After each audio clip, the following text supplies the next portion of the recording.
Greetings everyone, Darren here once again for the 7th part of the Tales of Retrospective, and this time I'll be reviewing one of the first spin-off Tales titles to be released outside Japan, Tales of the World Radiant Mythology for the PSP. Tales of the World originally released July 17, 2007, published by Namco Bandai, but not developed by their Tales studio. Instead, this spin-off title was in the hands of Japanese developer Alpha Systems, who previously worked on various titles that have been released exclusively in Japan. Tales of the World Radiant Mythology is the first of a series of spin-off games released exclusively on the PSP, and the only one of such titles to be released outside of Japan. The game allows players to create their own silent protagonists, dictating both their appearance and class. This player-created character is born from the world's mana tree. You are called a Descender and are chosen to defend the world from the Devourer, a beast that is attempting to consume the mana of all planets. It's up to you and your incredibly stupid-looking cat friend Mormo to save the world with a little extra help for some characters from past Tales games.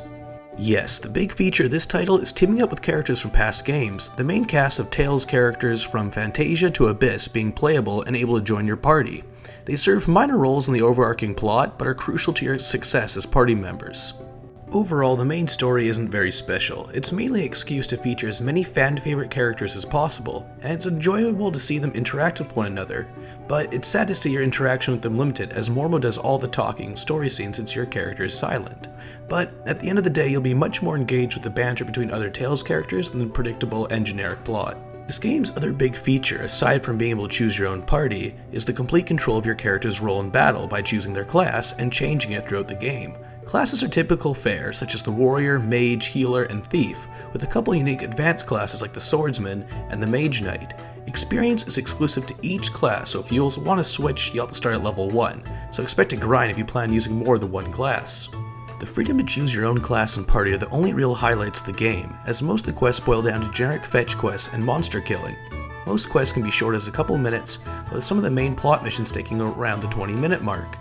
The quick quest structure works quite well since the game is a handheld title, but unfortunately you'll be revisiting the same handful of dungeons several times throughout your adventure. The battle system in this game is ripped directly from Tales of the Abyss, so if you wish to learn the nuances of this battle system, feel free to check out my previous review of Tales of the Abyss, as I don't enjoy repeating myself. Ultimately, the combat is the same tried and true formula that fans should be very familiar with, but Tales of the World is laughably easy, especially compared to the main titles of the franchise.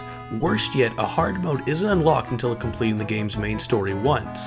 However, there is a New Game Plus mode that allows you to carry over your character if you so desire. But in the end, the gameplay feels shallow due to the enemies barely putting up a fight, and most of the quests being repetitive and bland. Unfortunately, the music in this title is completely forgettable, which is disappointing since series composer Motoi Sakuraba and Go Shina returned to composing duties for the game. The game does feature a bit of voice acting, but for the most part it's passable. Nothing special, but not bad or terrible. Although it is sad to see the original Tales Symphonia voice cast replaced with the exception of Cam Clark returning as Kratos. In the end, I wouldn't really recommend this title unless you're looking for something to burn some time with, or perhaps you're just interested in seeing various Tale characters communicate with one another. The game's price ranges anywhere from $15 to $30. As of this moment, Tales of the World hasn't received a PSN port yet, which is unfortunate. Due to both the poor sales of the game and the PSP system, the Tales of the World Radiant Mythology sequels never saw a release outside of Japan. It is really unfortunate the sequels never got a release over here since they improve basically everything about the game. They introduce more characters, more classes, more variety, and just overall better gameplay. Well, that's it for this part of the retrospective, but stay tuned for the next part as I review Tales series' first foray into the world of HD gaming. Till next time.